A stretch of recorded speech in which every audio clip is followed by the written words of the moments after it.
Le Seigneur soit avec vous. Frères et sœurs, nous voici au deuxième dimanche du temps ordinaire. Les textes nous décrivent d'une façon agréable le commencement de la mission de Jésus. Nous avons fêté son baptême lundi dernier. Aujourd'hui, Jean le Baptiste le révèle à ses disciples en ces termes. Voici l'agneau de Dieu. L'heure de sa mission est arrivée.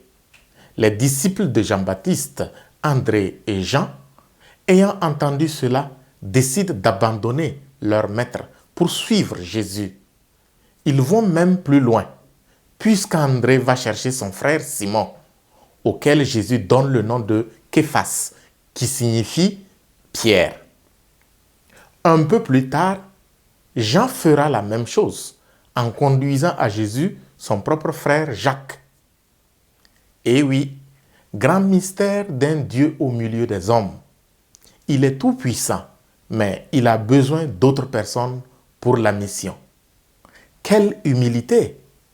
À travers cet épisode, nous pouvons nous nourrir spirituellement de plusieurs façons.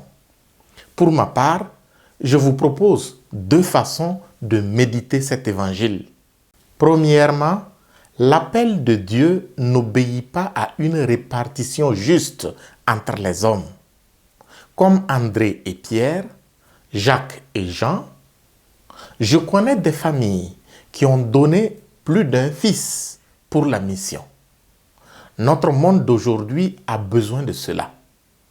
Que les uns puissent entraîner les autres dans la mission. Il n'y a pas à dire « Mais ton frère est déjà prêtre, pourquoi toi aussi ?» Ou encore « Ta sœur est religieuse, pourquoi toi aussi ?» Quand on a découvert le Messie, on ne peut que lui conduire d'autres personnes. Heureusement, sans cela, la mission serait impossible, puisqu'ils sont nombreux, les chrétiens qui ont des enfants et qui ne voudraient point que leurs enfants deviennent inconsacrés. Deuxièmement, Jésus a eu besoin des hommes pour l'aider dans sa mission. Bien qu'étant Dieu tout-puissant, pouvant tout faire, il ne l'a pas fait. Il a associé à son œuvre d'évangélisation des hommes et des femmes.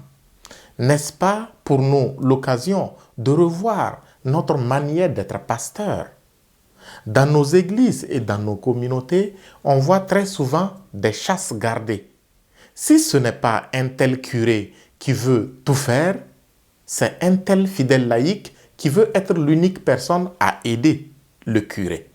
Non, l'Église n'est Église universellement que lorsqu'elle ouvre ses portes, permettant au plus grand nombre de ses fidèles de participer à l'œuvre d'évangélisation comme l'a fait Jésus lui-même.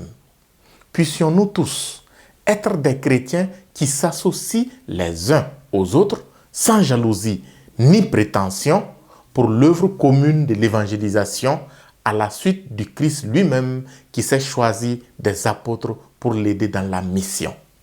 Le Seigneur soit avec vous.